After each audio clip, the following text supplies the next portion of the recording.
Mamų unija yra fondas, kuris rūpinasi visa sergančio vaiko šeima, ne tik tai pačiu vaiku. Atliepiame visos šeimos, sergančio vaiko šeimos poreikius tam, kad vaikas geriau sveiktų.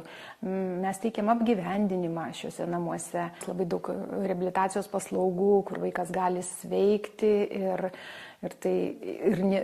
tame nėra ribojimo ir tiek laiko prasme, tiek visame vaiko gyjimo laike. Mes neriame į gylį ir nebijome labai sunkių šeimos momentų. Tam, kad išspręsti, kad padėti šeimai išeiti iš susidariusių emocinių duobių, iš vaiko netekties, emocinės duobės ir kad šeima vėl galėtų grįžti į normalų, sveiką gyvenimą. Tai turbūt tuo Mamų unija yra išskirtinė.